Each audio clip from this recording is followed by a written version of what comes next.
भाइयों एवं बहनों, जय श्री गुरुदत्त। आप सबका शाश्वत ज्ञान गिरनार से चैनल में स्वागत और अभिनंदन है। आज हम आप सबको वाल्मीकि जी की रामायण के अरण्यकांड के 11वें सर्ग में दिए गए दृष्टांत के बारे में थोड़ी जानकारी देना चाहता हूँ। मांडकर्ण मुनि का वर्णन वाल्मीकि रामायण के अरण्यकांड के 11वें सर्ग में दिया गया है। अरण्यकांड के 8वें सर्ग में श्री राम सुतीक्षण मुनि से विदा लेकर आगे बढ़ते हैं। मार्ग दिखाने के लिए सुतीक्षण मुनि के एक शिष्य ऋषि धर्मभर्त भी उनके साथ होते हैं। उसी मार्ग में ऋषि धर्मभर्त श्री राम, माता सीता और वीरवर लक्ष्मण को मांडकर्ण मुनि की कथा सुनाते हैं। रामायण के अरण्यकांड के 11वें सर्ग के अनुसार जब वे चारों वन में जा रहे होते हैं तो मार्ग में उन्हें एक विशाल और मनोहर तालाब दिखता है। उस तालाब की लंबाई और चौड़ाई एक योजन थी। उसमें भांति भांति के पुष्प थे और हाथियों पक्षियों के झुंड क्रीड़ा कर रहे थे। तभी श्री राम को उसी सरोवर में अद्भुत गीत संगीत और अनेक वाद्यों की धुन सुनाई दी। उन सब ने चारों ओर देखा किंतु उन्हें कोई दिखाई नहीं दिया। ध्यान से सुनने पर उन्होंने पाया कि संगीत की ये ध्वनि उस सरोवर के अंदर से आ रही है।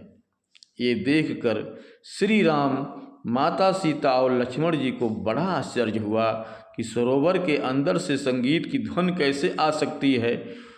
उन्होंने ये बात ऋषि धर्मभर्त से पूछी। भाइयों बहनों, भगवान राम से ऋषि धर्मभर्त ने क्या कहा, यह जानने से पहले और आप सबको बताने से पहले मैं आप लोगों से अनुरोध करूं कि चैनल को सब्सक्राइब एवं वीडियो को लाइक तथा शेयर जरूर करें तथा कमेंट्स बॉक्स में अपने विचार से हमें अवगत करें।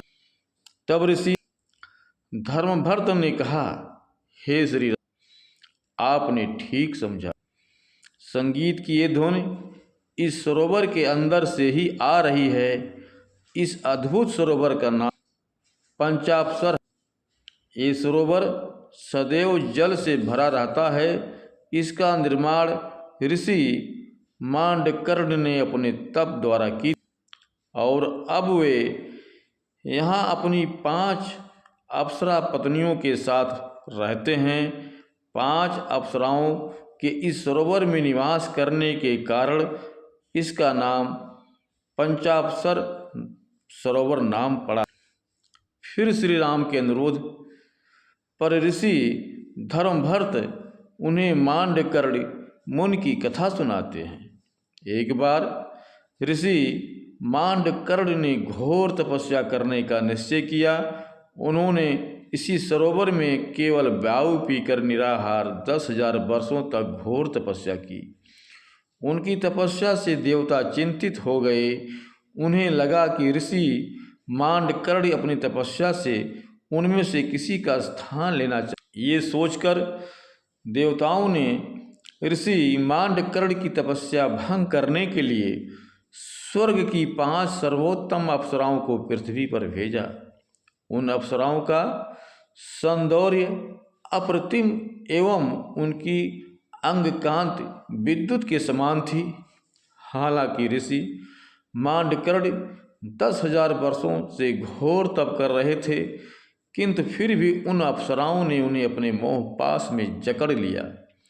उनका अद्वितीय सौंदर्य देखकर ऋषि मांडकर्ण काम के अधीन हो गए और उन्होंने उनसे विवाह का प्रस्ताव दिया और पुनः विवाह कर लिया। उन 5 अप्सराओं ने मांडकर्ण के रहने के लिए उस सरोवर के भीतर ही एक ऐसा अद्भुत भवन का निर्माण किया जो अपने ऐश्वर्य से स्वर्गलोक की ही भांति लगता।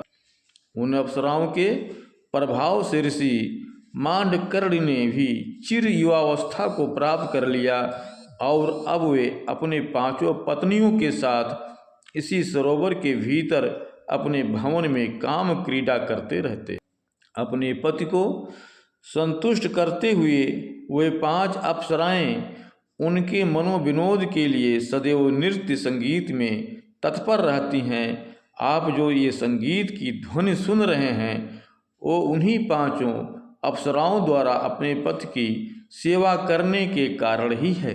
उस कथा को सुनकर श्री राम जी को बहुत ही आश्चर्य लगा, किंतु फिर भी ऋषि धर्मभर्त द्वारा कही गई उस बात को उन्होंने सत्य माना और फिर अन्य ऋषियों से मिलने के लिए वे आगे चल दिए। वाल्मीकि रामायण में श्री राम और मांडकर्णी ऋषि के मिलने का कोई वर्णन नहीं मिलता है।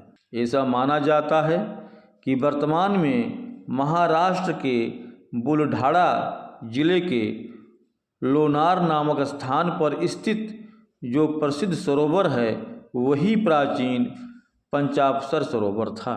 भाइयों बहनों, अब हम अपने शब्दों को यहीं पर विराम दूंगा। पुनः मिलेंगे अगले वीडियो में। जय श्री गुरुदत्त, जय श्री गुरुदत्त।